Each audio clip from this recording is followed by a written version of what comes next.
بسم اللہ الرحمن الرحیم۔ آج میں آپ کو اپنی کتاب کیمیا گر کی ایک نظم سنانے لگا ہوں جس کا عنوان ہے کشتی۔ اس نظم کا جو تناظر ہے وہ بھی اسلامک ایسکیتھولوجی کے پوائنٹ آف ویو سے ہے۔ آپ لوگوں نے جن لوگوں نے سورۃ الکہف پڑھی ہوئی ہے وہ جانتے ہیں کہ سورۃ الکہف کے اندر بنیادی طور پر چار واقعات ہیں۔ ایک اصحاب کہف کا واقعہ ہے، اس کے بعد دو باغوں کا ایک واقعہ ہے، اس کے بعد موسیٰ علیہ السلام اور خضر علیہ السلام کا واقعہ ہے، اور آخر میں ذوالقرنین کا واقعہ ہے۔ اگر کسی نے سورۃ الکہف کو جیا ہو اور سورۃ الکہف کو اچھی طرح سمجھا ہو تو وہ جانتا ہے کہ یہ بنیادی طور پر چار ٹیسٹ ہیں۔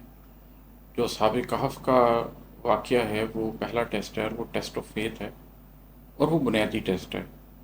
لیکن اس ٹیسٹ آف فیتھ کے بعد تین مزید ٹیسٹ آتے ہیں جو ایکچولی اس ٹیسٹ آف فیتھ کی ہی ڈفرینٹ مینیفیسٹیشنز ہیں، لیکن وہ علیحدہ علیحدہ ٹیسٹ کے طور پر آپ کو ایک طرح سے پاس کرنے پڑتے ہیں۔ ان میں سے ایک ٹیسٹ ہے ٹیسٹ آف منی، جو دو باغوں کا واقعہ ہے۔ وہ ہمیں بتاتا ہے کہ جب آپ کے پاس پیسہ آئے تو آپ کا رویہ کیا ہونا چاہیے۔ اس کے بعد جو موسیٰ علیہ السلام اور خضر علیہ السلام کا واقعہ ہے، وہ واقعہ ہمیں بتاتا ہے کہ جب آپ کے پاس علم ہو تو اس علم کو کس طریقے سے استعمال کیا جاتا ہے، علم کا ٹیسٹ کیسے پاس کیا جاتا ہے، کیسے حقیقت کو دیکھا جاتا ہے۔ اور جو آخری ٹیسٹ ہے ذوالقرنین کا جو واقعہ ہے، وہ بتاتا ہے کہ اگر آپ کے پاس قوت ہو تو اس قوت کا امتحان کس طرح سے دیا جاتا ہے۔ اب سورۃ الکہف کیونکہ آخر الزمان کے بارے میں اتاری ہوئی صورت ہے، اور نبی کریم صلی اللہ علیہ وسلم کے حدیث سے یہ بات واضح ہو جاتی ہے کہ سورۃ الکہف کو آخر الزمان میں فتنہ دجال سے بچنے کے لیے پڑھنے کا کہا گیا، اسے سمجھنے کا کہا گیا۔